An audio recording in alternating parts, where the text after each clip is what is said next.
Oh,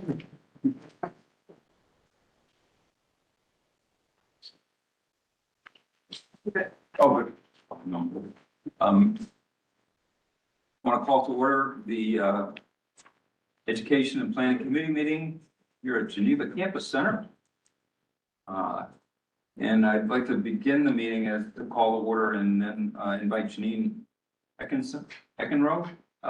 Janine, please update us on all the good things that are going on here at Geneva Campus. Thank you. So at the Geneva Campus Center, we currently have 90 students in person. So that's a 25% increase from year over year last year. So we're excited to see lots more students coming in person. For the EMCR program that's also housed here, we currently have 84 students. That's a Monday and Thursday night program, and that's up 64.7% from year over year. So our numbers are looking really good here at the Geneva campus. We have 2 community education courses. We currently have one on retirement, and we also have one on American Sign Language. We have partnerships with ARC, the Regional Council for EMS, and Geneva Reads. So they're all housed here in our campus center, so we enjoy having partners here. We have high school equivalency classes and ESL classes during the day and at night. And we currently maintain a federal grant with AmeriCorps Vista with the Geneva High School. So that person is the pre-college advisor, and they work at the College and Career Center at the high school, which is new. So this will be our 3rd year in the high school. Next year, the partnership is going to be with Geneva 2030, and they're going to start a 3-year rotation housing in the College and Career Center. We also have an early college high school grant with Geneva and Waterloo. And that grant allows high school students to get anywhere from 20 to 60 credits while they're still in high school. So we're very excited about that program. There's about 65 students in Geneva and about 39 in Waterloo. So eventually they're going to be coming here to take classes. So we're excited about that opportunity. This year we're offering a STEAM camp in July 14th through 18th called Cooking with STEAM. And we'll host 6th through 9th graders for $250 per student. So we're excited to have middle schoolers here this summer. I also wanted to speak really quickly about my recruitment goals for 24-25. The Geneva Campus Center will collaborate with PR marketing to launch a campaign called Everyone Can Take a Class. So we posted this through social media and through posters, and the results showed that we have the same amount of users over 90 days, but the audience was much more engaged, 66% more engaged. And the instant enroll button click increased from 365 to 642 over 90 days, which was a 76% increase. So we were really excited to see some traffic there. And the whole purpose of it was to encourage non-matriculated students to take classes. So the second goal was the Geneva Campus Center will collaborate with PR and marketing to implement a survey for interest on community education programs. So we're trying to understand what the community wants and how to bring that to them. Unfortunately, we offered this survey during voting day, which brings thousands of people into the building, but they were so focused on voting, we only had 6 results. So the next step will be to bring it to the library, because the public library is very active, and to bring the survey out to the community and try to get more results with them. The third recruitment goal was to partner with Ibero Community Agency. They're a nonprofit organization that helps Spanish American people in the Geneva community. And we hope to promote ESL, HSC, community education, workforce and career solutions, and credit bearing offerings.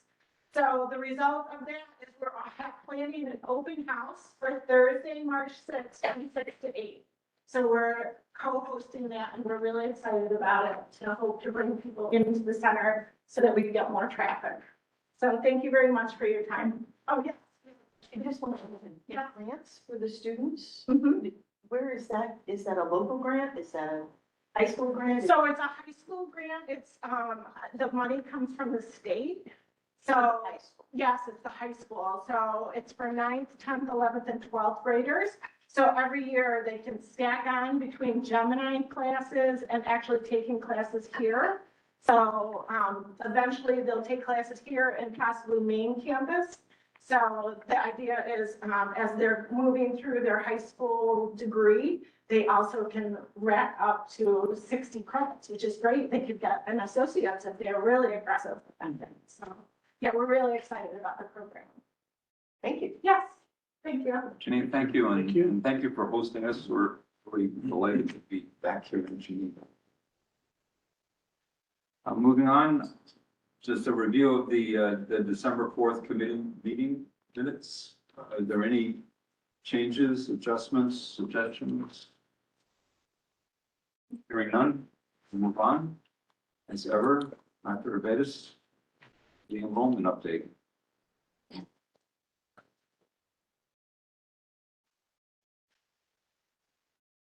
Hello, everyone. Carol? I'm going to provide a verbal update for this past Friday, spring 2025, as of January 31st. So the information in your packet was provided for a week earlier, and it showed that headcount was at 1.7% and FTE was down 0.5%. So as of this past Friday, excluding Gemini and non-credit state aidable, headcount is up 4.4% and FTE is up 2.8%. Gemini registrations begin today and will continue through March 6th. We anticipate by the end of March, our Gemini registration data will be finalized. So any questions? I did notice that we're increasing in part-time students. Very much so. Any sense of the breakdown demographically? Are these older students? Are they, traditional age students who? So APCI did a breakdown of fall 2024 enrollment by part-time status, and that information is available, and I can share that with you after this meeting. Okay.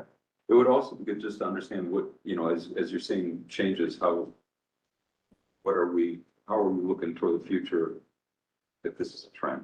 Right, well, this has been a trend, Mhm. right? It wasn't just for spring, we also saw that in the fall as well, Right. right? The So, question is, how are we adjusting to that? got it. Good. Okay. Just real briefly, Carol, one of the ways we were before the chancellor's, the governor's free tuition for adult learners.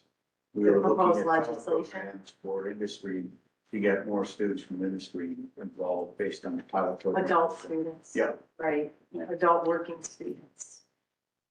So will that continue? Because that would be an incentive because there's additional money. It would be, It would yes. be, and especially in those career fields where they're not included in the governor's program. Right. So like business is a great one where we can have interest. And I know one company is very interested in the opportunity for their business folks. For an advanced manufacturing, company, they want business. But they for want- their employees. Right, the governor's proposed legislation is for high demand occupations. Fortunately, we offer degree programs in the majority of those high demand occupations, so that's a very good thing. But yes, definitely relates to adults as well, who are working and going to school part-time. Other questions? Okay, thank you. Thank you. Thank you. Moving on, actually, it's my great pleasure to introduce Terrence Dominguez, otherwise known as Dom. It's been my honor to be the liaison with the Student Corp, and Dom is the leader for that.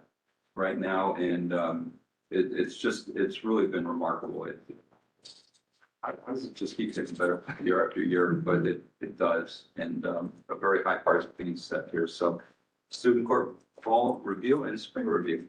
It's all yours, Tom. Thank you very much. All right, so you can go to the next slide. Oh. Thank you. So for fall, we ended up getting 5 more groups, so that puts us at 31. The new ones were Clay Target, Pickleball, Supper Club, Fiber Arts, and Hacky Sack. As far as these club events go, 82, there's definitely a lot more, but some groups host like little mini events. So for example, dance club, every meeting is technically an event. So we always do like dancing during that event or during that meeting, but it's not really counted as an event.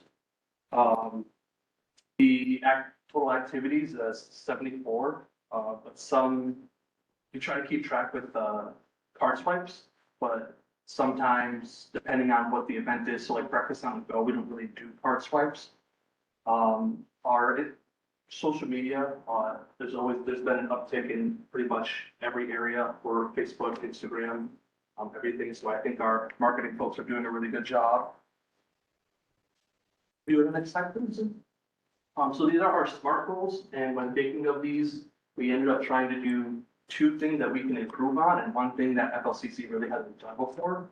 So our first one is boosting school spirit to create a sense of belonging and engagement. That one we're going to start partnering with the bargaining department as well, but we really see like a lack of school spirit on campus. You know, if you go to some other colleges during events, people will paint their faces different colors for, you know, their athletes and everything. And that's what we kind of want to bring here to FLCC. So we are making some pushes on that. So for May Day and Multicultural Week, we are going to start doing more things like we're thinking about getting a t-shirt gun. So during the, you know, the like volleyball or something, we'd run out there, shoot off one of the t-shirts from FLCC just to hype everybody up and get everybody more engaged and involved. Second SMART goal was to increase student engagement with a focus on online students. And with that, we started discussion forums and the book club, which is, I think, is going pretty well. We have some engagement over Monday, which was the start of it. We even had some faculty engagement, which I thought was pretty good too. Our third SMART goal, this is one I was talking about, something that we haven't done before. So we're going to focus on facilitating collaboration between all the colleges in the SUNY system to create a unified advocacy platform, including engagement connection initiatives and enhance alignment with the larger SUNY 4-year system. I'm hoping that with my prior leadership experience in the military, I really want to help spearhead this with our group to become the leading group on rallying 30 community colleges and gathering members to streamline advocacy efforts, organize collaborative student engagement activities, and align their initiatives by sharing our needs with the objectives of the broader 4-year system. So these are the current projects Student Corporation is working on, the bronze flick and the Lego mosaic. So on January 30th, we actually had a group of stakeholders all came together to go look at the desired locations that were put up from students, marketing and different departments. We all had different suggestions on where the bronze flick would go. So that meeting went pretty well. While we didn't get a answer yet on the forum that we had sent out to everybody, we are hopeful that the desired location from the students is the one that's picked. And the next slide is going to show you an example of the new flick bronze statue. So these are the dimensions and everything for it. What we did find out was that you can actually color bronze to help in the patina process. So we are working with them to get the FLCC green and blue on the flick itself, so it looks more like flick instead of just bronze. And we're also thinking about adding lighting in the desired location if that place is chosen, which I think would be cool.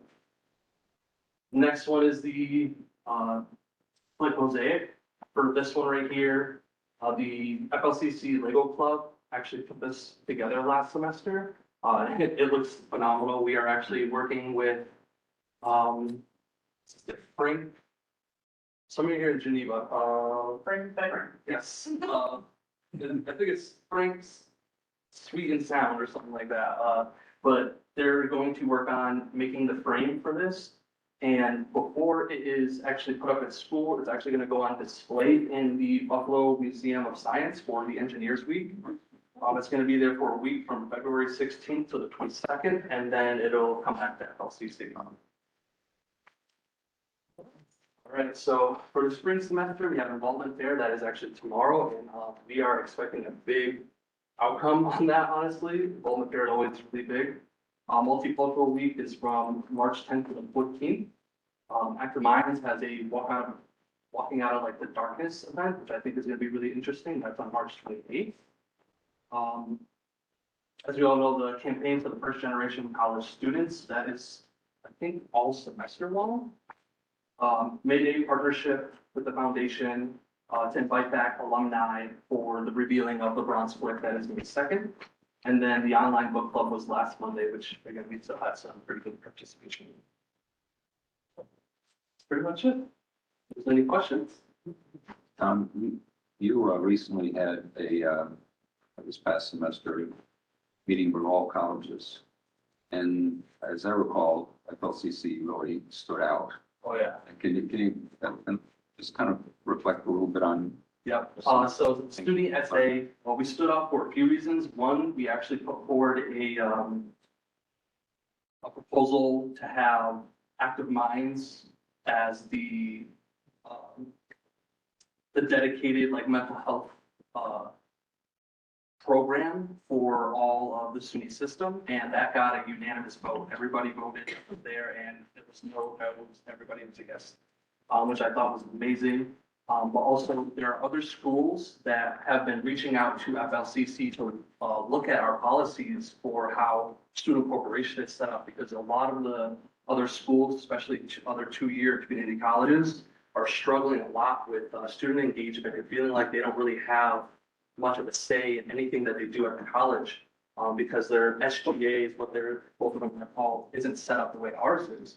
And they've been redoing the whole policy based off of FLCCs. We're seeing it at Rockport, ECC, a few other places. I can't remember off the top of my head, but people have been reaching out to us to ask for help in creating their own policies and redoing everything, which I thought was amazing. And these are including four-year schools. Yes. Go. And one of them was actually former student board president at FLCC. They met up at the conference, and they were in the team of Tina, but now. Yeah. It was at work. Any other questions for board?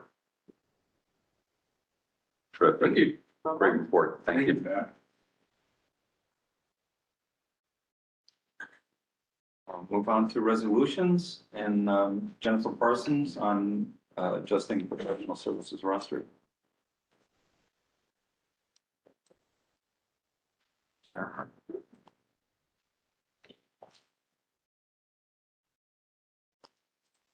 So we have 10 positions coming forward. The first one is under management confidential, and it's the Associate Provost of Curriculum and Instruction. The new role of Associate Provost and Curriculum and Instruction replaces the Associate Vice President of Instruction previously held by Cassie Kent, who retired in December. This change represents a strategic leadership shift within the college to better align with evolving academic goals. It integrates curriculum, instruction, and academic partnerships under one administrative leader to optimize teaching, learning, operations, and opportunities for our students, employees, and community. Now, there are 4 professional association positions. The first is the Director of Network and Systems Administration. This is a revised role which replaces the previous network administrator position. The title changed to a more modern and encompassing role reflects the evolving nature of the technology landscape and the need for flexibility in adapting to future technological advancements. The updated job description is intentionally broad enough to accommodate future changes in technology, ensuring that the position remains adaptable as new technologies and IT practices emerge. This is a college-funded position that falls within Group A of the Professional Association. The second PA position is the Greenhouse Manager, Environmental Conservation and Horticulture, which is a revised position replacing one of the 3 current technical specialist environmental conservation horticulture roles. This revision more accurately reflects the evolving responsibilities and scope of the role, which has expanded to include the management of the department's greenhouse space. A key addition to the role is the responsibility for managing greenhouse space dedicated to licensed regulated hemp plants. And this is a grant funded position that falls within Group C of the Professional Association. The next one is the instructional designer for STEM and healthcare. This is a newly created position within high impact practices, emphasizing the college's commitment to advancing teaching and learning, particularly in the STEM and healthcare fields. The instructional designer will help faculty fully utilize the college's learning management system and available educational tools, ensuring that all online courses leverage the technology to its fullest potential. This is a grant-funded position that falls within Group C of the Professional Association. Next one is Program Manager, Environmental Education and Community Outreach. This is replacing the Assistant Director of Mueller Field Station. This position was revised based on a comprehensive needs assessment conducted for the field station, ensuring alignment with current educational and community engagement goals. Primary responsibility of the program manager is to oversee K-12 outreach education programs, enhancing the field station's impact on local school groups. This is a grant-funded position that falls within Group B of the Professional Association. I lied, there's 5 PAs. The last one is the Technical Specialist Biology. There's currently 2 people in this role, but the need is for one 10-month and one 12-month position. So we had to split out the job description to reflect accurately that we'll have one as a 10-month and one as a 12-month. And the last ones are the part-time. A new part-time position is the Business Development Specialist, which is funded through the Title III grant. Central focus of the position is building and nurturing partnerships between the college and local businesses. This position will ensure the college stays responsive to the evolving needs of the workforce, providing a bridge between education and industry. The role will help the college attract new funding opportunities by establishing and maintaining strong relationships with key stakeholders, including businesses, industry leaders, and government agencies. The next one is the Coordinator of Emergency Medical Services Program. This is a revised position transitioning from a full-time role to a part-time role due to financial considerations and the introduction of more streamlined processes. The primary responsibility of this role is to schedule and staff EMS classes, ensuring that the program runs smoothly and efficiently. The coordinator provides essential support to the Finger Lakes Regional EMS Council, assisting with educational needs and ensuring that the EMS program aligns with the council's regional objectives. 2 more. The IT AV Services Technician is a part-time college-funded position within the IT department, which has been a long-standing role at the college. This position was recently filled following a promotion within the department, ensuring the continuation of crucial support. The primary purpose of this role is to provide dedicated support for the numerous after-hours and weekend events hosted by the college. This one and the next one are current part-time positions, but they were never submitted to the board, so we are submitting them now. And the last one is the Junior Help Desk Support Technician, which is a part-time college-funded position within the IT department. This position plays a key role in supporting the college's IT operations and enhancing the technology support available to students, faculty, and staff. This makes an excellent opportunity for current students or student aides working towards their degree, providing them with valuable hands-on experience in a real-world IT support environment. And I'm sure everybody's reviewed these in the package. Are there any questions for Jennifer on this? Seeing none? Nope. Thank you. Michael Ortiz here, it is super. He is on a no notice activity to leave to go to Albany early, first due to weather and due second to represent the college during an announcement of the on-ramp activities for the government tomorrow. So she's not here today. And will we be doing this on the hotel management, or is there somebody? Unless you're ready to do it, I'm ready to do it. If you're not ready to do it, that's me. I just got, yes, I can do it. And Sarah Whippen. So if you have any questions? It's continuation. It's well done. I like the way. Right, quick to the point, yep. And everybody had this in their package and reviewed it. Is there any questions? Seeing none? Excellent. Well done, sir. Thank you.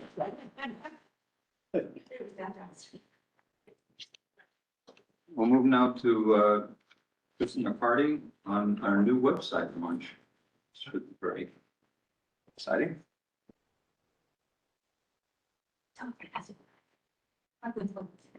Hi, everyone. How are you? Good.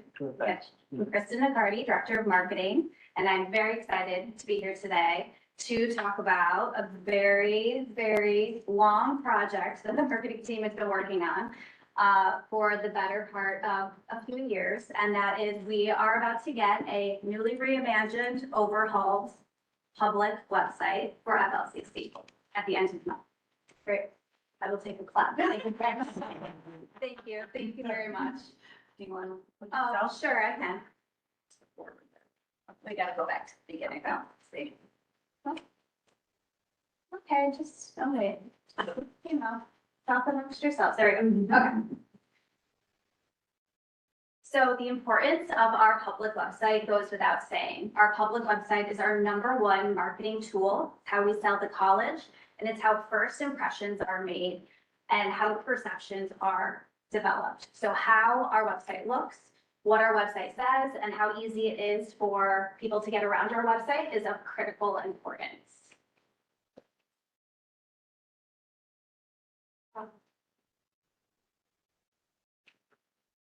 Going really well. Oh, I know what's that. This I was, no, I was putting this down, so I thought it was It's okay. Okay, now you're back. So when we looked at our existing website, we knew that there were critical challenges to overcome. We were hearing and seeing in our data that the website was becoming difficult to navigate, just causing frustration for our very important users. Our design is pretty out of date as well. It's been since 2009, since the website had undergone a major design overhaul. There's been a lot of incremental changes since that time, but really looking at the full aesthetic was important. Also, operationally, for the marketing team, we had limited ability to let others edit the website. So right now, the editing and maintaining of our public website is reliant on 2 staff members who have very highly specialized knowledge. And this is just a screenshot of some of the coding backend that needs to happen right now to manage and maintain our website. So we set out on a course to make change. And over a 2-year period, we ideated, we pitched our ideas, we secured funding, and we began an RFP process to find a best fit vendor. All the while, Dr. Nye reminding me and urging me to be patient, be patient, which we were and we persisted through. In the summer of 23, we were able to officially partner with Terminal 4, who we set out to formulate our content management system and start to build it from the ground up. Our new content management system allows the marketing team to edit the website without needing coding and specialized knowledge. We now have automated processes at our disposal, so we can schedule posts, we can use workflows, and we take away a lot of the manual work for our team to edit the website. And we will now have the ability to train other users to edit the website, not just the marketing team. This is a very, very big deal for us. So I'm very proud to introduce the new website experience to you tonight. I'll show you a few sneak peeks of some pages that will be coming. This is what our current homepage looks like. And in a few weeks, 20 days to be exact, we will be moving to this experience for our users. We have developed a modern and fresh design to be proud of that's focused on future students and the students that are coming in to learn about our institution. Hi, Jackie. We are using bold, fresh fonts, vibrant photography, drop-down menus that help people get around by category, full width pages, and everything is optimized for mobile and for tablets. So the smaller the screen, you will still have a seamless experience when you navigate through our web pages. I'll highlight some of the additions and the modifications that we've made to enhance the user experience. And the first is our program finder. So right now on our program search page, we have single thumbnails accompanied by the name of each program. Now we'll be introducing summaries of each program, fast facts of each program, and the ability on the left to filter your results. So if you are exploring and want to get to know our 50+ degree and certificate programs, you can now filter based on modality. So if you're looking for just 100% online programs, you'll be able to find them and isolate that list based on location and based on interest. So if you are a person who is trying to get to know our academic offerings and you're not quite sure, maybe you're interested in STEM or maybe business, we will have the ability to categorize by interest groups as well, which will really optimize that experience. We also have this really neat compare feature. So for any of our program offerings, if you hit the blue compare button, it will put programs into a queue or a cart, and then it will display them side by side so you can get a quick glance at our programs next to each other. The other thing that we've redeveloped is our audience pages. So the pages that are dedicated to certain constituency groups. So current students will find a place for them to get to their links of choice. We will have dedicated pages for employers, community members, families of students, and also employees as well, looking at HR. And then we also were able to integrate our events and our news experience throughout the website. Right now, we're using 2 third-party tools to manage these 2 areas. We are now bringing it into the website so we can use really robust tagging and categorization to syndicate this information throughout the website. We will be, as a marketing team, monitoring the impact of this redesign and our redeployment by looking at certain analytic measures both before and after our launch to ensure that the site is performing optimally and that we see upward trajectory for really important conversions that our future students need to make, applications, requesting more information, signing up for visits, and registering for classes. The marketing team especially is very excited to utilize the full power of our CMS to be able to remove a lot of manual work and to be able to explore other opportunities that the college needs us to do strategically. So please mark your calendars. February 25th is the day we are going live with this new experience. It's in 20 days and we are ready, we're prepared. We've been communicating this to all of our different constituency groups. So hopefully no one will wake up that morning unaware that the website is changing in pretty dramatic fashion. So we appreciate your support throughout this process and for Carol and Dr. Nye for believing in our team to actually see this project to fruition. And I did promise my team that I would give them some public recognition. This is our very tiny but mighty marketing team, Adam, Chuck, Amanda, and myself. These 3 individuals have been working tirelessly over the past 18 months to make this a reality. Everything from having excruciatingly detailed conversations about fonts, photos, and things that only a marketer would probably see and feel is worth 2 days of conversation, to building out 800 web pages, to testing and making sure every intricacy is working properly for our launch in 20 days. And also to our partners in IT and in APCI who helped us with a lot of the integrations that were needed to make the website happen. So a lot of people played a very pivotal role in what is about to happen in a few weeks. So with that, thank you all, and I'm happy to answer any questions. Sure, we've got loads of questions. Really impressive. This looks really exciting. Don and I had some conversations about websites earlier today. Do you have any questions, Donna? I do. It's a selfish one. I'd love to see the board, section. Yes, so I applied screenshots because I figured Murphy's Law, if I tried to bring up the live site, something technology would go wrong. After the meeting, I can provide Penny with an updated message to all of you. We do have a draft site available. We are in beta testing right now. We've been providing the link out. So as long as this is fine to share that link, I would love for you to be able to pull it up on your phone, on your personal device, and navigate throughout the site. And when I send that message, I can kind of point to certain pages that you might want to see, and some that I highlighted today. I think that works. Would you be looking for feedback also as far as if we had run into any bugs or? Yep, we have a reported bug form actually that we've developed, so I'll include that as well. Actually, the more eyes on the site over the next 20 days, the better. My team has been looking at this thing for a very long time, so to have fresh perspective will be really helpful to us. Yes. You mentioned that a lot of different people are going to be able to now be capable of editing. Who looks to make sure that there's consistency, accuracy, appropriateness, et cetera?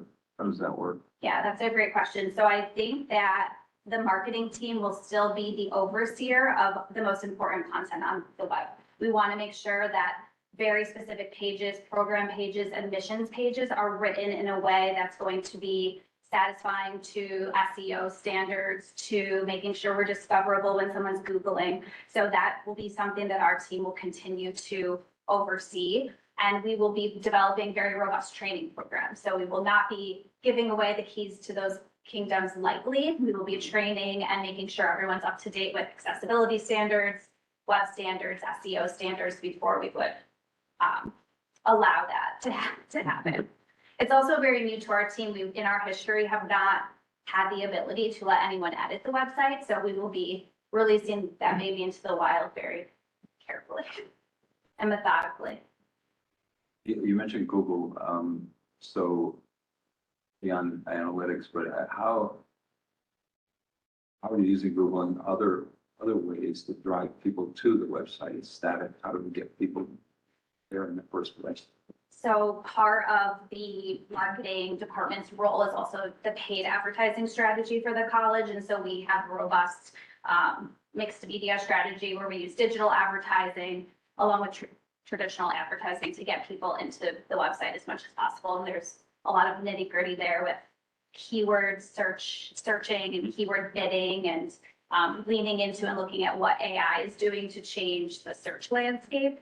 If anyone has Google searched lately, you can see that they're trying to really push down the ability to get to any particular web page. So our content becomes the most important, making sure that we are actually going to be the answer to those like pre-canned questions at the top. And so that's work that our team has control over. Everything is changing, so we're trying to stay on top of it all, yeah. So do you have some version of a style sheet or a style manual as part of your training so that you're keeping that consistency? Along with, we have a branding style guide that kind of monitors logo use and FLCC sort of trademark. Mhm. And so we also have a new addendum coming for the web as well. And your connections with our social media? All of our social media icons will be in the footer. So once you are maybe able to noodle around the beta site, you'll see them at the bottom. So for sort of easy access to get into those experiences. Trustee Hassels? Not a question so much as a comment. I mean, obviously the group is going to be concentrated on the 25th, between now and then. But I would just encourage you to program updates on a regular basis, whenever that is, every couple of years. so that this doesn't go another 15 years and it's a massive project to, reset it. Absolutely. That's one of- Institutionalize the process for updating. Yes. Having the CMS tool now will allow us that flexibility to be able to do that much more readily than we were able to in the past. Kind of a follow-on to that, and I don't know if we have such of this, the way things are changing, but how long do you think that this technology is going to be what we need before we have to start that long planning phase again? I think the technology is probably less of the concern because now there's a lot of different technologies that can power a website system. It's really what we do with how the pages are laid out, the navigation and our search function. That is what is going to have to keep being adapted and moving and changing. About 50% of our website users skip any navigation that my team has carefully curated and planned, and they go right to the search function. So search is actually going to be for our team a much more important indicator of if people can get to what they need to as quickly as possible. So search is something that's kind of on our mind post-go launch to make sure that that is a seamless experience. Other questions from the board? I had a question. So for online older students who maybe have a harder time navigating the website, do you think there's going to be a bit of a learning curve for them? Or do you think in comparison to the last website, this one will be easier for them to navigate? I think change is hard for most. I do think there's going to be a transition period where simply people need to get to know where to find the things they're used to seeing in the new format. Typically that curve should be relatively fast. We're all used to the social media platforms and a lot of our favorite online experiences changing all the time, changing names, changing platforms. So I think culturally, we're all getting used to sort of that rapid change a little bit better. But we are going to be looking at the analytics too to also troubleshoot. So post go live, we're going to be looking at user behavior to say, okay, it looks like people are having a hard time potentially navigating over here. How can we change that? How can we add things to the navigation and kind of be doing micro adjustments like pretty immediately? We'll be looking at user data a few weeks out. Thank you. Yeah, thanks. Christy, that's a very good question because I'm gonna try the website and I'm very limited. So I will know.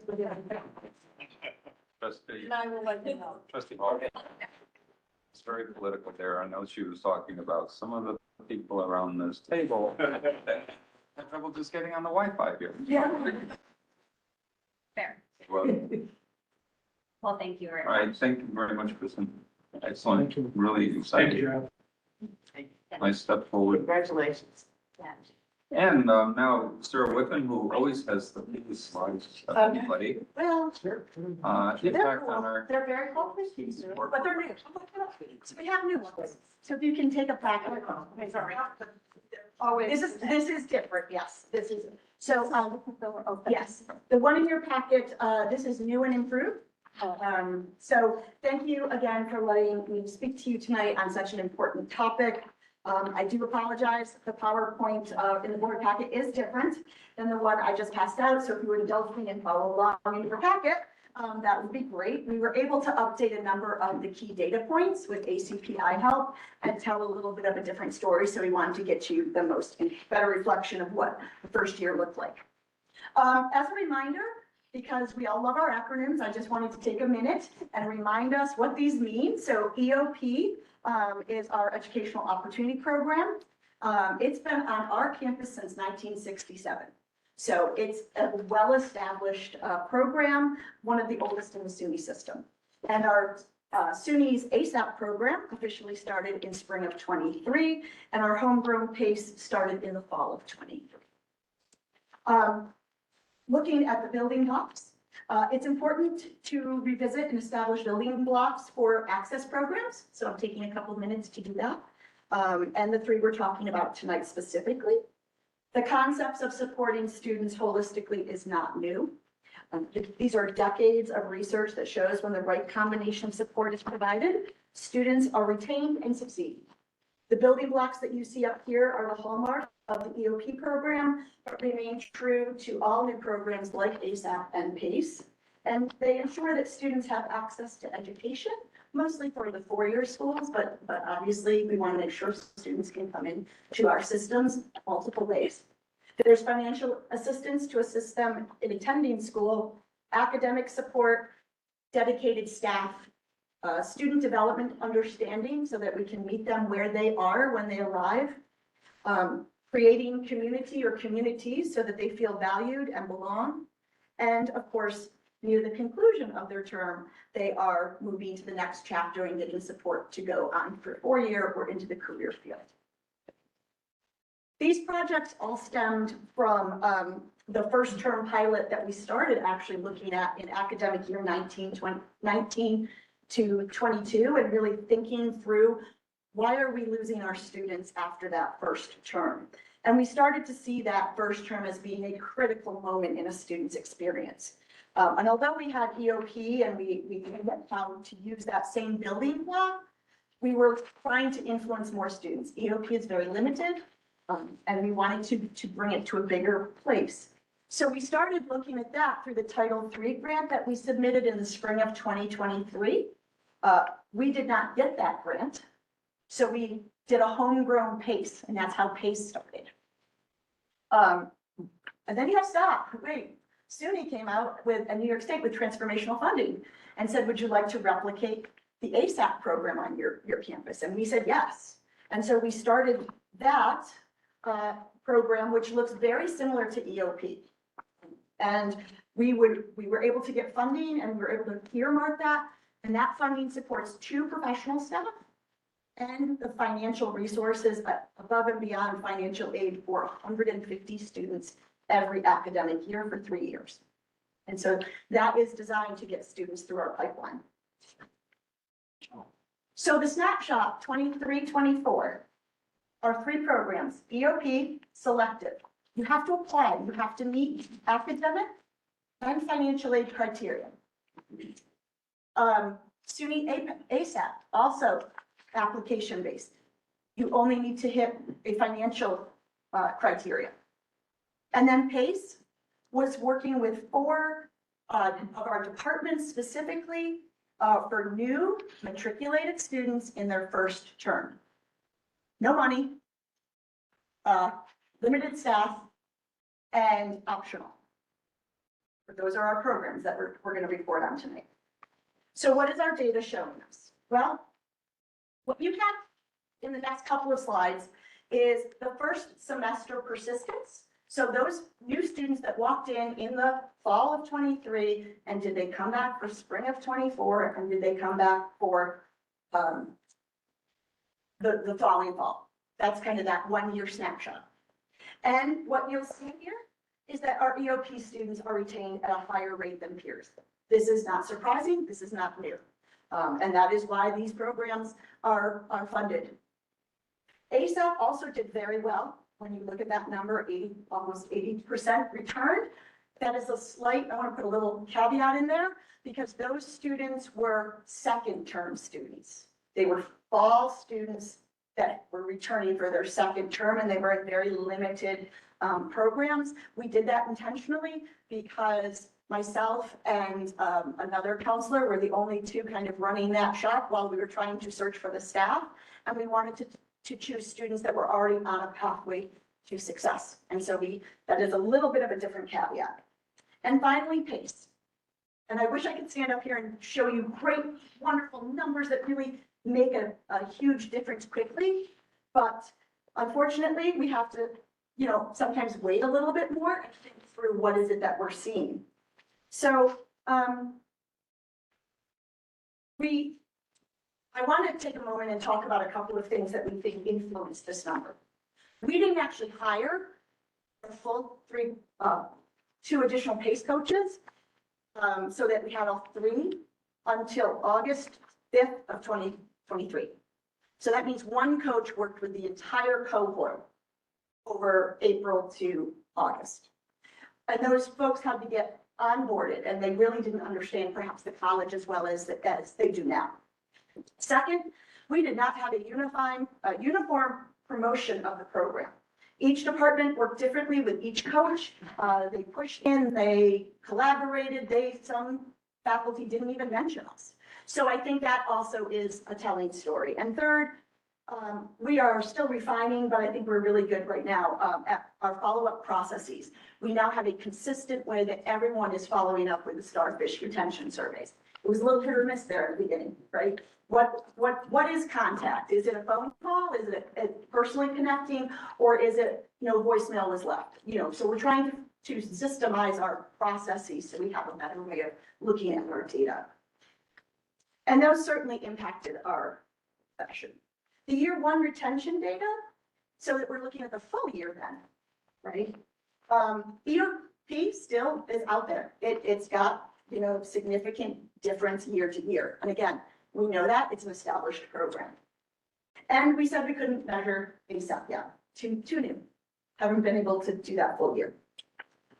Again, like our slide above, the overall retention of the academic year with PACE fell below what we had hoped. Like all prototypes, and Thomas Edison, who famously said, we have not failed. We've just found 10,000 ways not to create a light bulb. So we are figuring out what is the mix we need to support our students in this program and what doesn't work.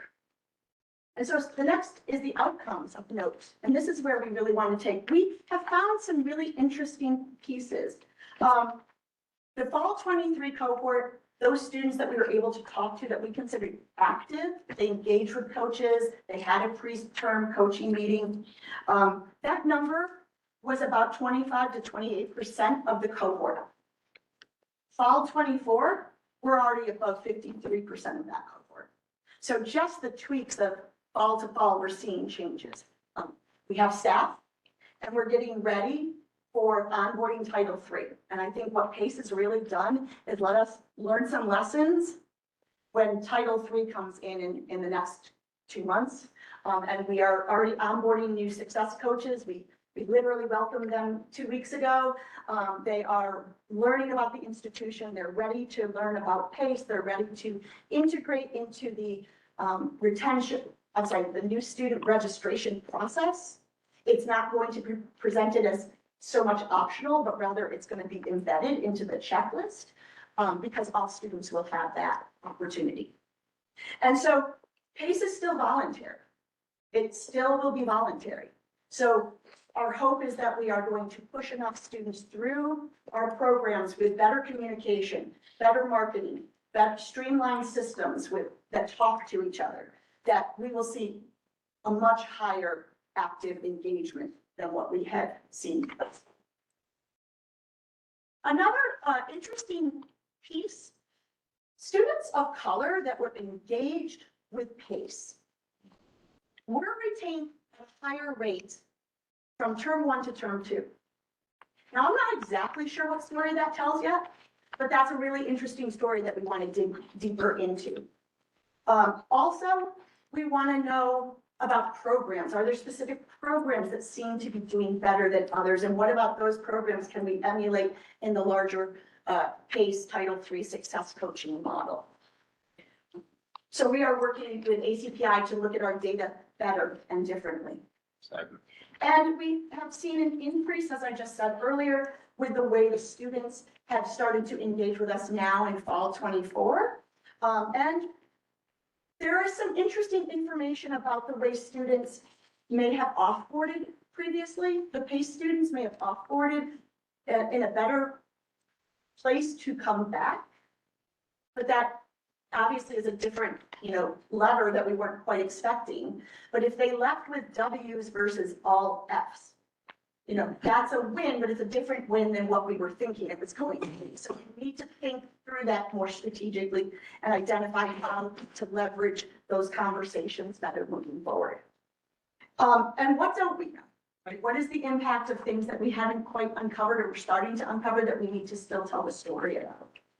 And April 15th is not just tax day, but it's also the day that our spring enrollment gets finalized, and then we can start to really look at some of these data points year to year and see what changes have already occurred from PACE year 1 to maybe PACE year 2. And we'll have a full year of ASAP to look at as well. And so what does this mean? This means that we are fully ready to go. As I kind of have started, we are ready to onboard with our PACE, with our Title III and Success Coaching. New staff are already here, they're getting acclimated. We're embedding some marketing and coaching appointments into that NSR. We'll learn the importance of our marketing campaign and need to come up with better language that's systematic so everyone's using the same words. We're collecting, we're analyzing, and we're making informed decisions with our data. And we're making enormous progress, but we're just still got our eye on the prize of ensuring that all students feel welcomed and supported. And I want to leave you with just a few quotes, and I know they're tiny, so I'm just going to read them real fast. Because we have a lot of data that we can look at, but we also are impacting the individual. And sometimes it's that story that you can't quantify. But we had a student who said, I was feeling totally overwhelmed with my FLCC and Brightspace, but it's not so scary. I'm able to log into my courses and just access my textbook. I'll go to the Geneva Campus Center on Monday to meet with a tutor. I feel so much better. Thank you for meeting with me after our first nursing exam that I had failed. I took a lot of your advice for studying. I did a lot better on that exam we had yesterday. Thank you. Thank you for your calm approach in the beginning of the term when I was unsure if I could catch up from the assignments I missed due to a lack of navigating Brightspace. I'm caught up now and doing well. I'm glad I didn't quit. Thank you for being an approachable resource and for your calm in the face of my storm. And in the beginning of my first semester, I knew I needed to switch classes right away. So I didn't know how to switch classes or add another class, and I knew I could at least ask someone for help. I texted my success coach to ask. She answered right away. I was able to get in contact with a person that could help me, and all I had to do was switch to a different professor. I ended up with an A in that class. Every college should introduce a PACE program, in my opinion. And these are the powerful interactions that are hard to quantify, but certainly make a difference to the individuals. And so with that, any questions? So, 3 years. Yeah. What do you think this is gonna all look like? We have 3 programs, will things change, or what do you think will be? And then also, what would you want it to be in 3 years? Can I start with the last? So I want every student to have a success coach that's built in with their curriculum through maybe an FYE and an FYS, that type of experience that follows them through the first year of their term. First term is great, but really that first year is huge. So I would love that. I would love to continue the ASAPs and the EOPs and maybe even get more grant funded to offset financial hurdles for students. Those 2 programs really shine, and it's the finances. The fact that we can pay for $1,000 for a student to get new tires on her car so she can drive from Penn Yan up to campus.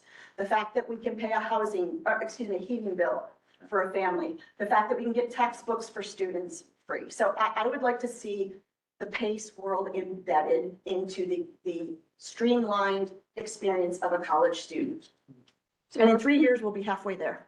So If when you not- go for grants, are they state grants or federal grants? Anything and everything. I'm kind of worried now about Yeah. the balance with Yeah. federal grants. I am too. I mean, I think the more state level grants or private resources we can leverage would be great. But certainly the federal government hopefully will continue to roll out other grants that we can leverage. And where do you think it'll be? I said 50%, but I'm going to say 75. I think we'll be 75% of the way there.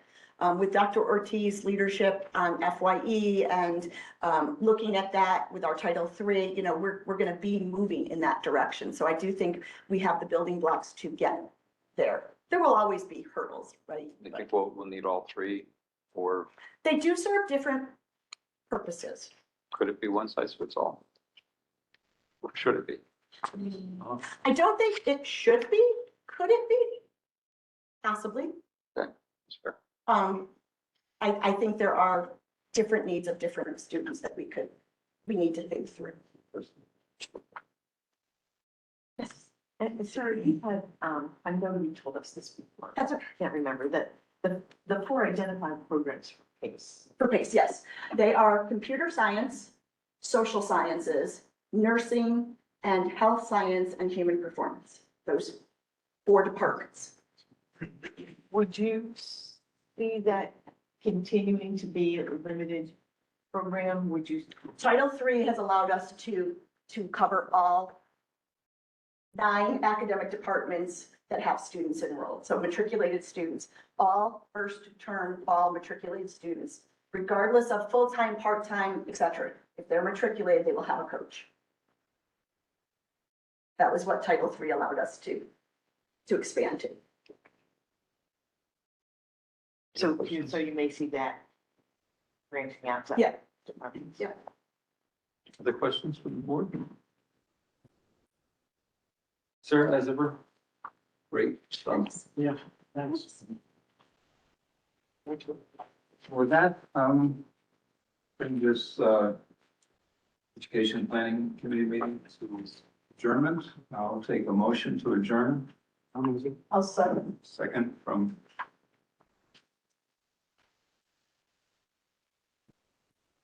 That's it. We're done. Yeah, okay, thank you. We'll open the Finance and Facilities Committee meeting.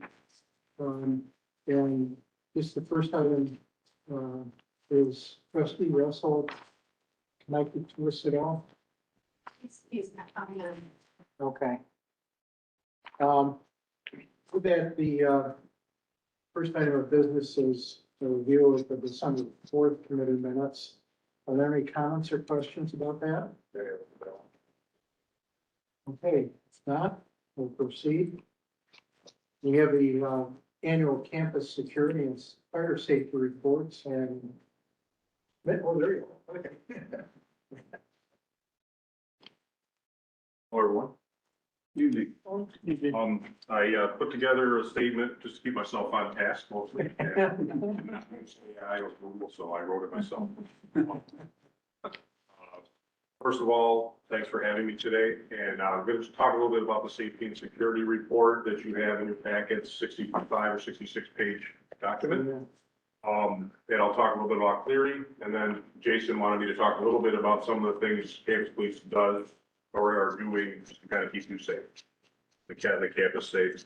For anyone who isn't familiar, the Gene Cleary Campus Safety Act is a federal statute enacted in 1990, requiring all colleges and universities to that receive federal funding to keep records and disclose information about crime occurring on their campus or near their campuses. Okay. It was named after Gene Cleary, a student who was raped and murdered on her campus at Lehigh University in 1986. The problem was that they didn't feel crimes were being reported properly on college campuses, so they enacted this act. And it assures that campuses and institutions publish and distribute their annual campus security report in October of each year, which we did. Institutions are also obligated to maintain a public log of all crimes reported to them or that they are aware of, or to give timely warnings of crimes that represent a threat or to the safety of students and employees, and to keep a record of the most recent 7 years of crimes that occurred on or near campuses. And the purpose of this report is to provide FLCC students with and employees and visitors with campus police information, including crime statistics and procedures to report crimes. So the campus police department prepares this report, but it's given through a lot of input from other people. Okay.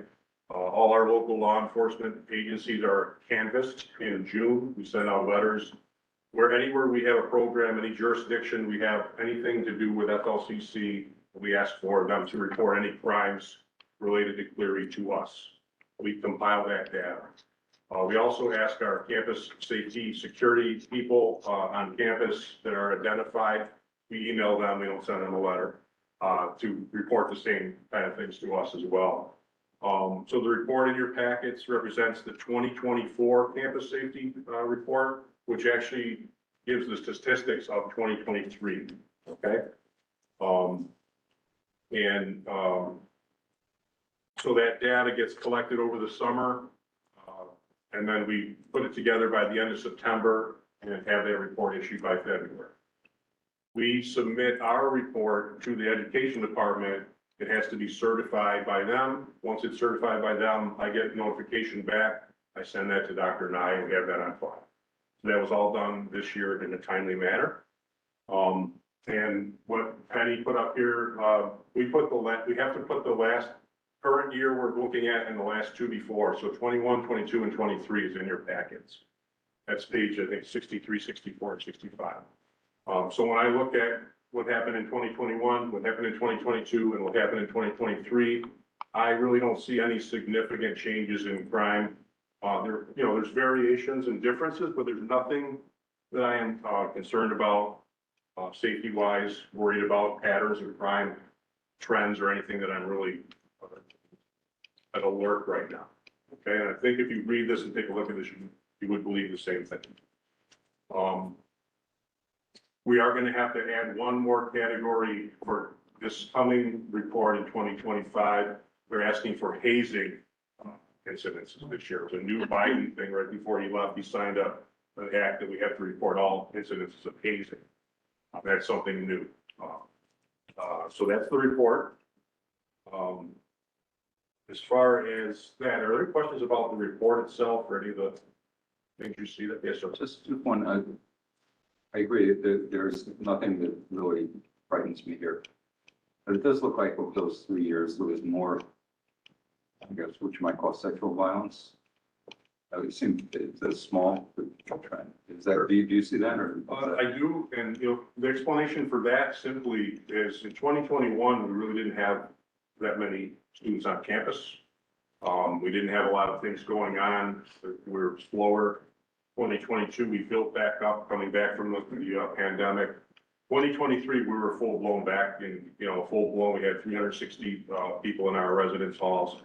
And when you see the down below, when you see the violence doesn't always necessarily mean physical violence. The dating violence can mean emotional violence, emotional abuse, psychological abuse, things that aren't necessarily reported as a crime, but reported to someone is being maybe possibly stalked, but not to the level of a crime. So that's kind of where that.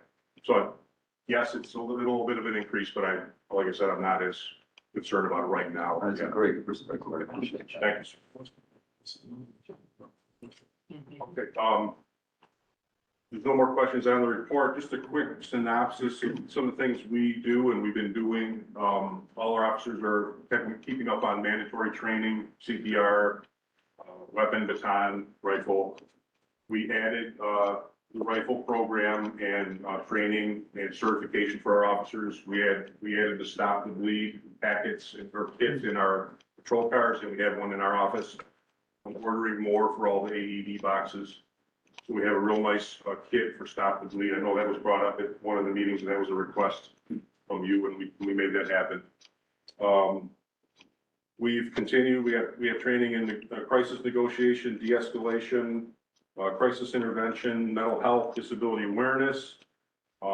We are on committees in the county for mental health teams.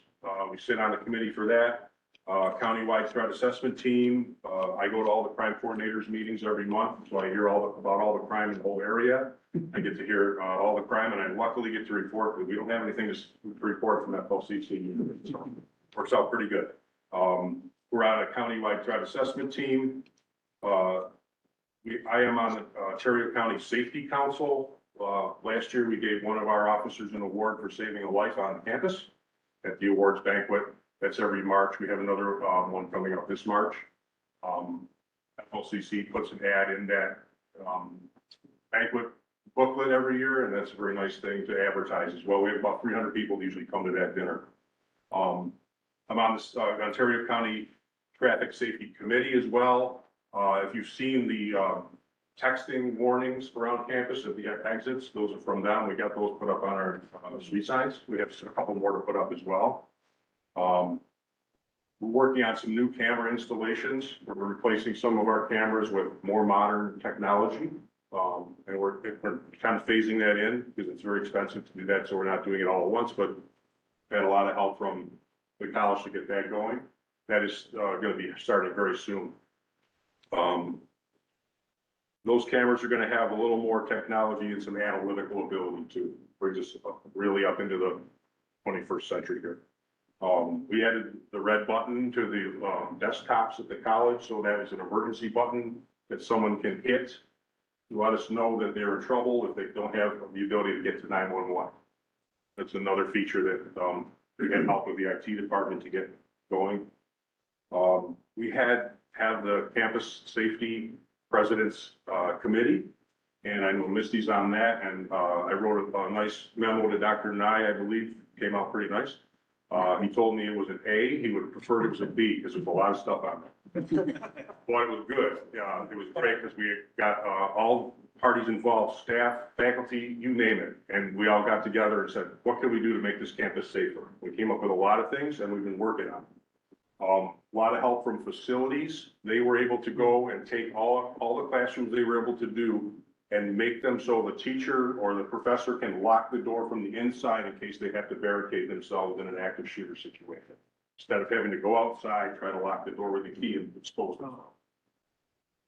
A small change, not cheap, hardware and everything. We did the best we could, but Kathy's team did a great job. We're almost there with getting all those done. Window covering project. We were able to have something placed over the window, a roll up, blackout, kind of like a blind. So if there is something going on where the professor wants to make that room appear there's no one in there, they can go quickly lock the door, pull one simple thread, and it'll come right down. So it blocks out the door. So minor changes, but they were really good suggestions by our team. There were other smaller suggestions we were able to take care of right away. Some things we're still working on, but we're meeting in February, and then we're meeting again in April to do our walkthroughs. Okay. We did active threat training for the campus-wide opening days in 2024. That was nice. It was a big forum. We were able to present to the whole college campus. But then what was nicer about that is I got requests from about 6 or 7 different departments for myself and Officer Lawson to go and meet with them on a smaller scale. So we got to meet in maybe, a department of 10, 15 people or 20 people and go over some more things in depth, practice some things, look at their area, give them some suggestions in case there's a threat. And that went over pretty well. We're still ongoing with that. We have a few more of those scheduled. I think that's pretty much it. I know there's probably more, but those are the kind of the highlights I had for you. One last quick question. You mentioned about the cameras being upgraded, but there was also, I believe, there was some areas that were not covered on campus. There was one floor that during that night incident, I remember something about that. Did we add cameras and upgrade? Yeah, so the adding of those cameras was the 3rd and 4th floor mostly. And we did add those before the upgrade. So that was something we did right away. We realized that was a weak spot. We got it done right away. But the upgrades in the cameras will allow us to be able to track them. Input descriptions. So the cameras will assist us in identifying where that threat would be. Big brother.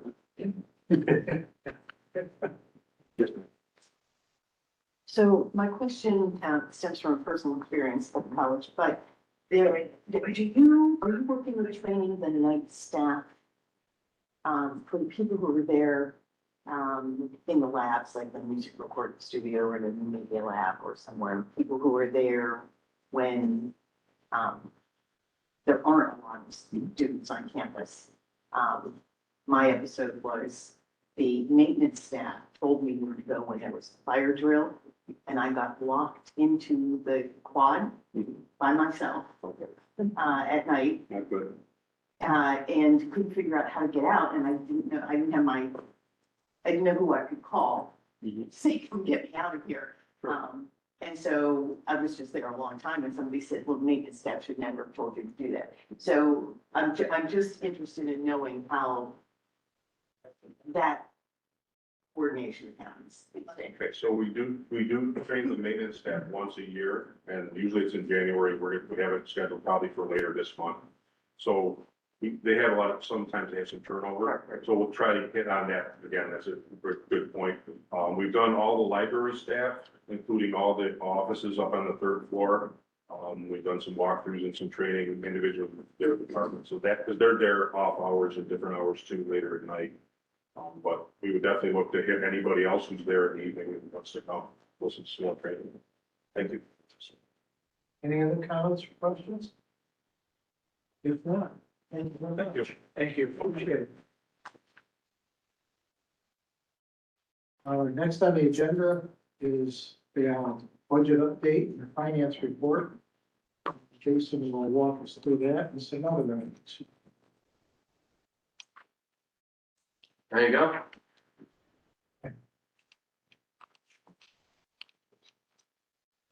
All right, so in your packet, we included the results as of December 31st. Nothing too much out of the ordinary here. Enrollment was up a little bit in the fall.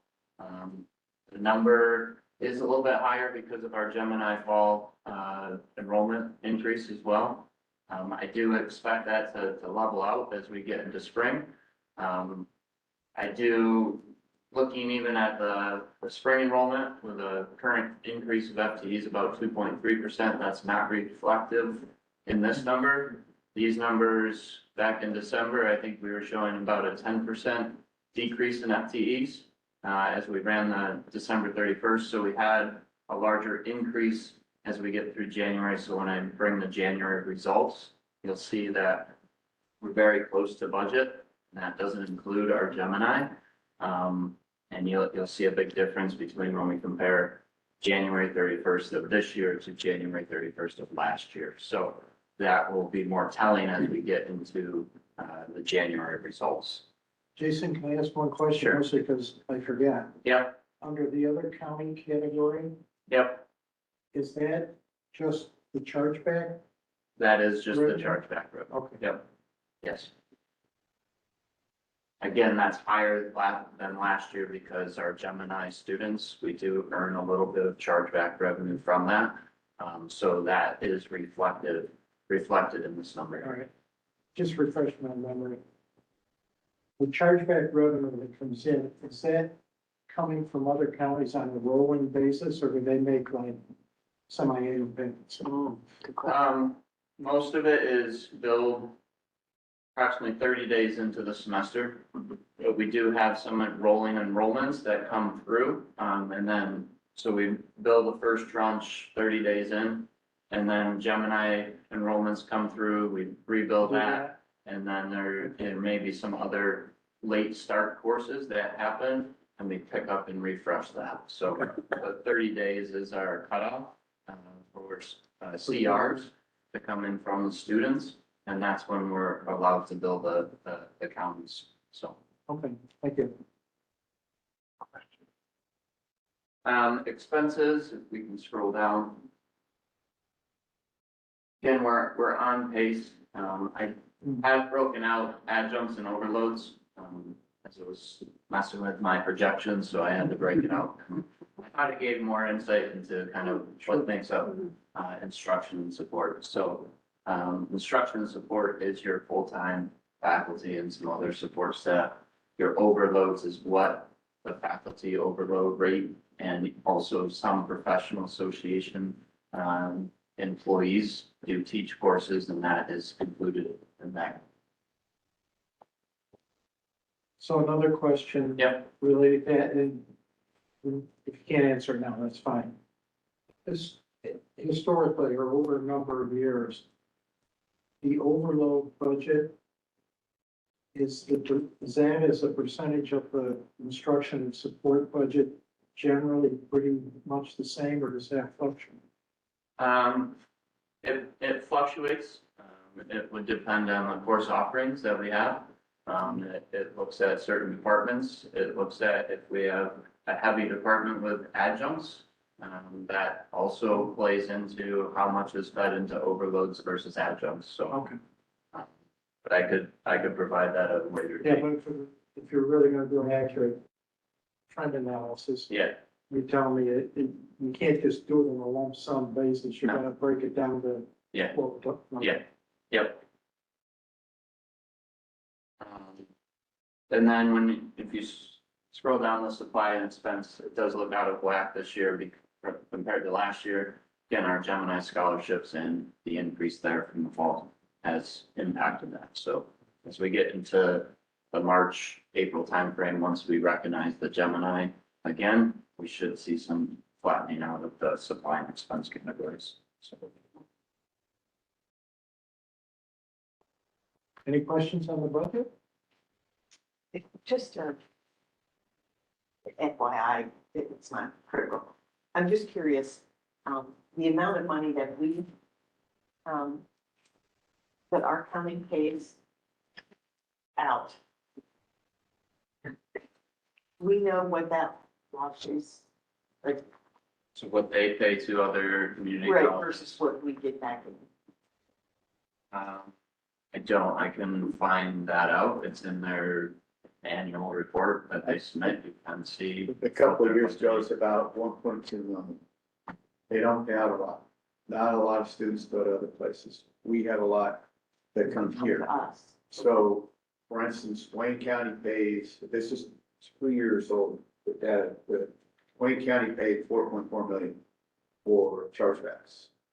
Primarily, but they don't have a college, so they're going to either Monroe or to FLCC. But it was only like about 1.2, 1.4 million dollars that they were paying for chargebacks. So is it safe to say our exceptional performance of attracting students within the county, saving them money? I'll let Jason. Say his opinion before I do, and if it's correct, I won't say anything. I actually did an analysis. I'll have to go back and I can bring it to the next one, but it's not as much savings as I was anticipating, but there is some. That's right. But, That's right. Okay. I think because there is expenses to run, that they do get in college. If they're giving over 4 million to the college, and Wayne's paying 4.4 million. There is some advantage and disadvantage of having a college in your county. Yeah.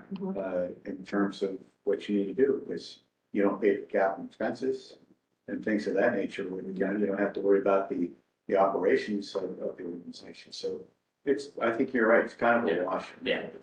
It was a point I was gonna bring up, and then my thought process didn't work out, so I've held that one. Keep playing. Yeah. Any other questions? Okay, thanks. You want to tackle the resolutions? Yes. Yep, I'll try to go through these quickly because some of them you've already seen. So first one, this is just the formal approval of Mercer as our health insurance and benefit broker. We went through a RFP with 3 brokers, Constellarium, Mercer, and Marshall and Sterling. We rated those based on a rubric, and Mercer scored the highest. What they'll do is they'll keep the same, because they're coming in mid-year, they keep the same rate that Constellarium was earning as a commission, and then we'll reevaluate it. But the goal is that commission rate that's currently worked into our fully insured plan will stay consistent with what it Was that rate for Mercer as low or lower than the other? There is just a standard commission rate that each broker has with the insurance. So this is also to look at, the other options that come, as we move from consortium to fully insured, what are the other options out there for us to explore? Okay.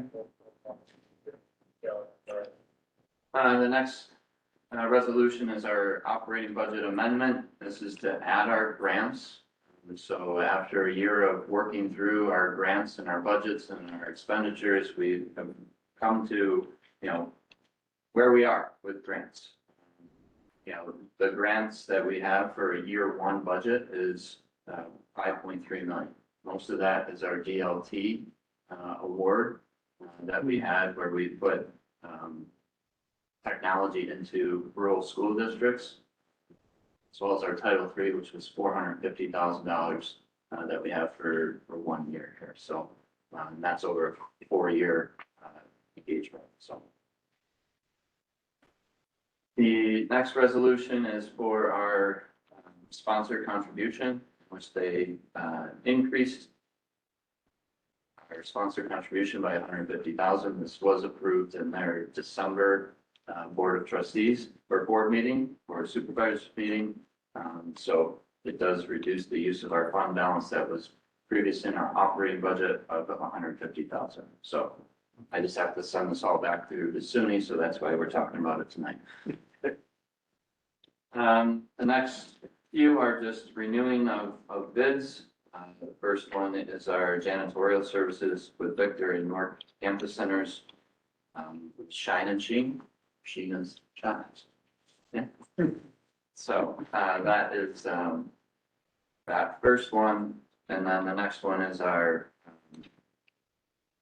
this is our, mouse courier service, that we utilize for the campus centers and delivering mail. Any comments or questions? Okay, remember the last one was just, sorry, I missed that one. The printing services that our marketing team utilizes print out outside vendor. So we are continuing, we did upgrade our printers within our business services. So we are continuing to look at how can we pull some more stuff back in-house with our upgrades in our machine. So we are looking at that. The last one is just moving some funding budget around to cover certain expenditures under the EMT program. Comments or questions? Anything else for you? No, I mean, I think we're starting budget season for the college. You know, a lot of uncertain times right now.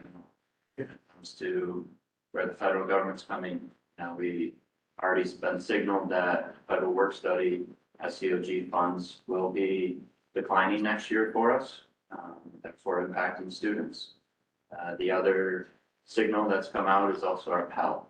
And Pell awards, their federal government's currently in a deficit with Pell, and funding of Pell.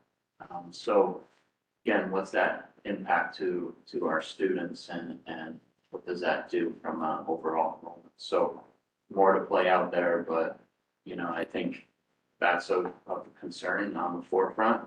And as also as we look at the state budget, where that's gone, you know, the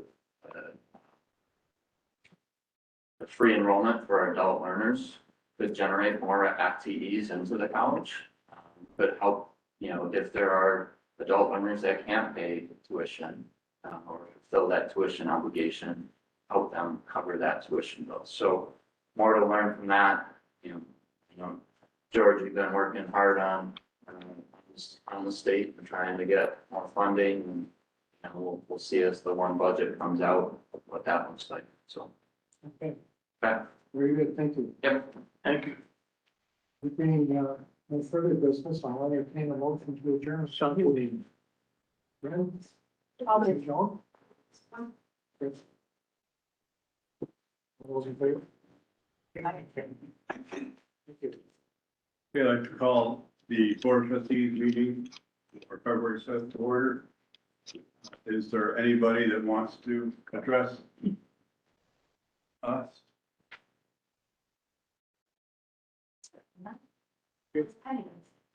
Thank you. Board Trustee resolution. Trustee Cushman, if you could just brief everybody on.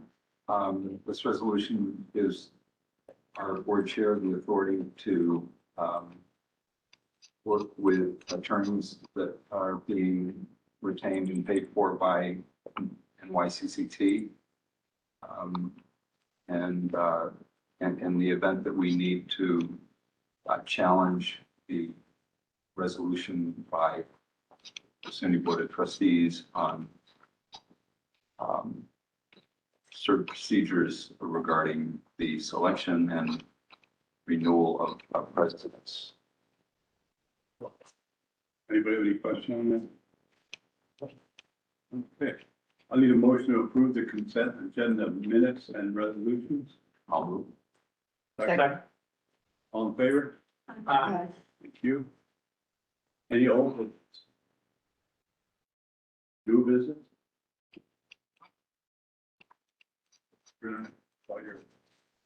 And just for things real briefly, first off, Janine, thank you for a wonderful brief and allowing us to use the facility. I know that trustee Bushmeyer said that. Thank you. But I also want to iterate is you and what your team do here are very, very important for the college.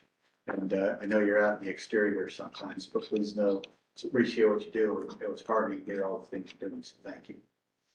Second, just want to let you know that started working a process for an RFP to look for a search firm to assist us in the next sources officer.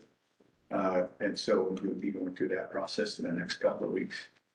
Third, just want to let you know, we'll be presenting you a request to continue with the government for the professional development coming for the senior staff to get through the 360s that everyone gets to take that was beneficial, what you did for myself and mine, and so my superiors is very, very helpful. So we need to inform you of what the quote to continue that.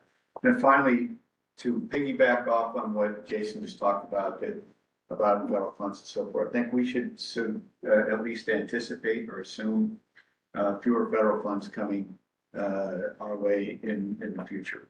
And it's assumption I think we just need to bake into how we think about things to be conservative or cautious for at least the next year in terms of how things go. And also that to practice patience, I was thankful Kristen used that word earlier.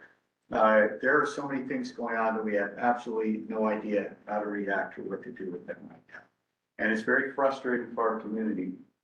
But I will tell you this, we will do our best to put out information as we know it and over communicate as you started to see again, similar to what we did during COVID, so that people understand the best that we know. They'll know what we know when we know as soon as we can. And the best we can do is to plan for what things we know we can plan for and to anticipate the things that we can plan for and lean forward to those. There's not a lot we can do until then. So for instance, what does it mean for DEI for this college in terms of federal funds for grants? Don't know, but our strategic grant, our strategic plan and other elements of our college, DEI embedded into what we do and what we think. Well, I'm also confident that the state will provide some guidance and support in the future for things of that nature that come along. And then we'll have injunctions, we'll be on hold and we'll be on again and so forth. And it'll be confusing, it'll be frustrating, but we will do our best to keep our community up to date, what we know, when we know it, and provide as much information as we can. Dr. Covington gave a great presentation yesterday. We had over 55 people that were attending either in person or virtually. We have no one coming up to Friday after next, and we'll keep things like that going so we keep our community going. But it's going to be a confusing year. But what's most important, and I've said this in my update at the start of the semester opening days, what's most important are that we take care of ourselves, our students and ourselves, and that we focus on our core mission. And if we can do that, while it may be frustrating and confusing, we'll get through what we need to get. Mr. Chair, that's my report. Thank you, Dr. Hyde. Student trustee report, trustee Hall. Not a lot to report, but as you were saying, Dr. Nye, from the student perspective, it's definitely the unknown scary. So whenever there's transparency that can be made, I know that the students would appreciate that because they're the ones that are being impacted. In spite of that though, the semester has had a very unique tone to it. In past years, the start of the semester has been exciting, but I feel like this year has been very exciting for students. They're definitely getting back to normal, feeling how life was before COVID. The opening days was very successful. We had a lot of adult students coming back from work. They're coming to school after a long time. So I think that that's very hopeful in spite of everything that's going on. So hopefully that continues. Trustee Estes. Nothing to report specifically on the audit committee. But I did want to take a personal note to reiterate what Dr. Mann said about the Geneva Center here. One of the benefits that I get of being on this board and having worked for the county is you get to see my family benefit from the work I did in previous years. I have a grandson who's doing the EMT program on his way to being a paramedic. And I talked to him just by chance earlier this week, and he's been coming to the classes here in Geneva. He absolutely loves it. He loves the people he's working with. And he's taking a couple of courses, I think, at the main campus. And it turns out that one of his classes is using the cadaver table. And I gotta tell you, you talk about excitement. He was just enamored with the whole thing. So, appreciate what the college is doing, not only for my family, but obviously for several other colleges as well. As say, Joan had a great experience in a different technology. Yes. Do you want to do it now or wait? Whatever you like.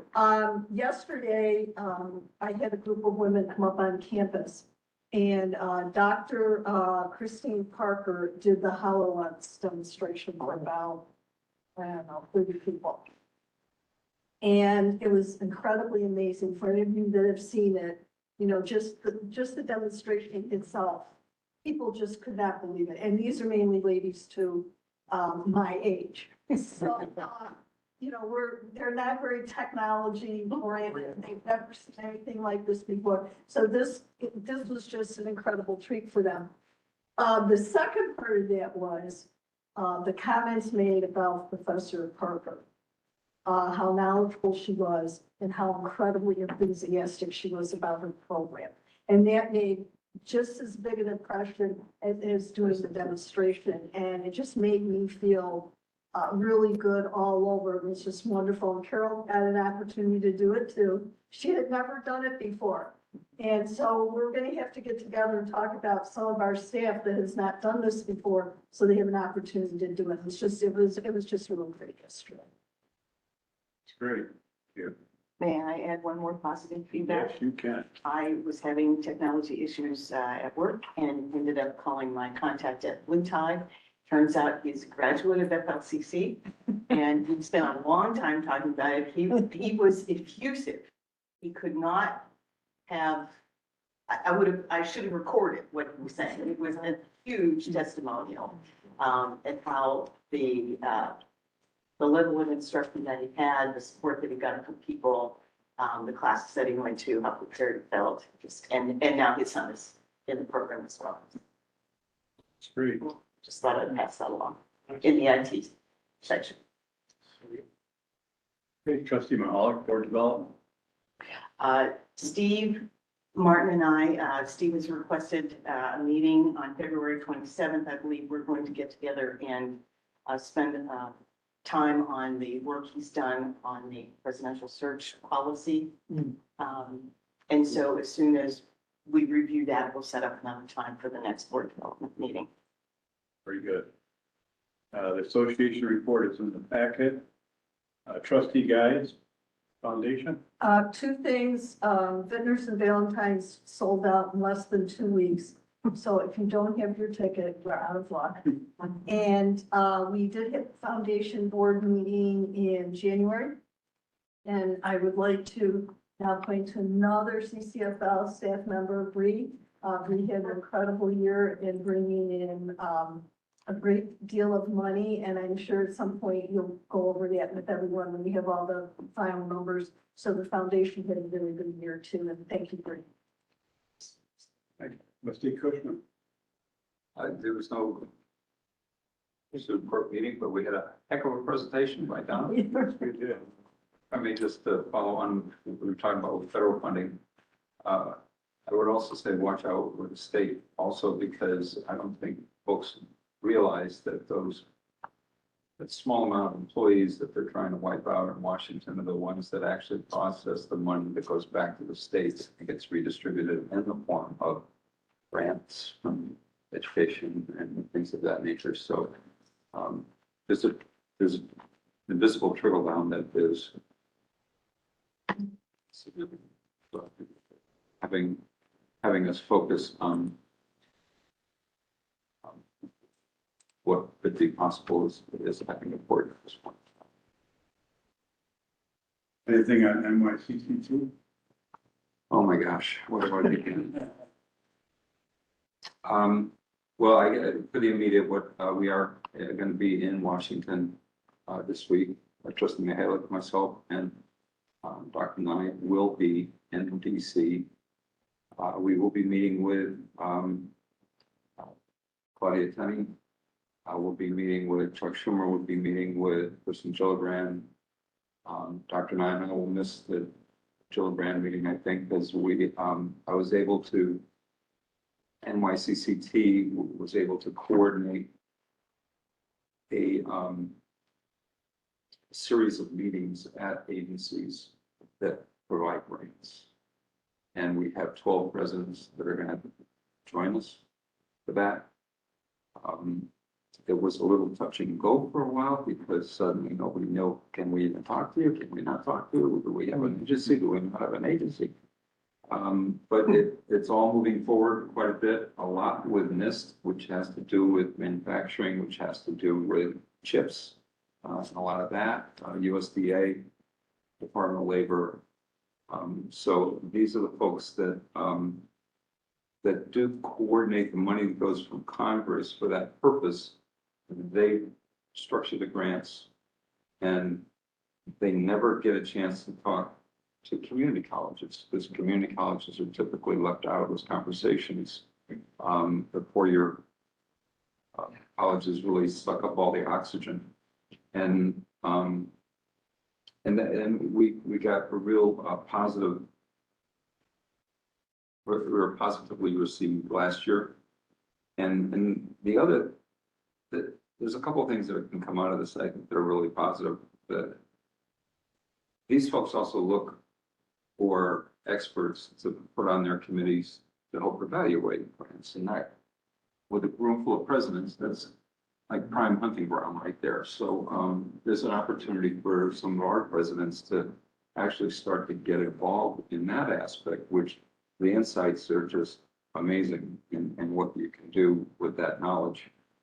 And the other thing is, I think there's an opportunity for NYCCT, or I say NYCCT, but let's say the 30 SUNY community colleges to really coalesce over grants as opposed to every man and woman for themselves, but really kind of working on a more collaborative way of getting bigger, more sustainable grants. So it's exciting. I appreciate Dr. Nye's participating in it, and appreciate Donna covering for us while we're out there running storage.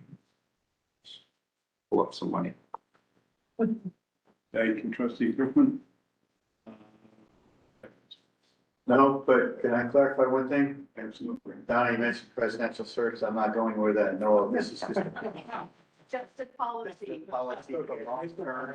We've been thinking and working on for a number of years. Number of years, since we were hoping to do this right after you were hired, so that we would have to go through the complications that we had tried to figure this out the last time. So it's just proactive. Good. That makes me feel better, sure. We're not pushing anybody out. Motion to Whatever adjourn. this does is actually bring the questions, right? Bring the questions for the future. That's, Yes, yeah. and that's the importance of that. So. I have a motion to adjourn. Have a second? Second. All in favor? Aye. Thank you. Thank you. Wow. George, we have a little time before we leave. Sure, you're driving us All this, yeah. at your mercy.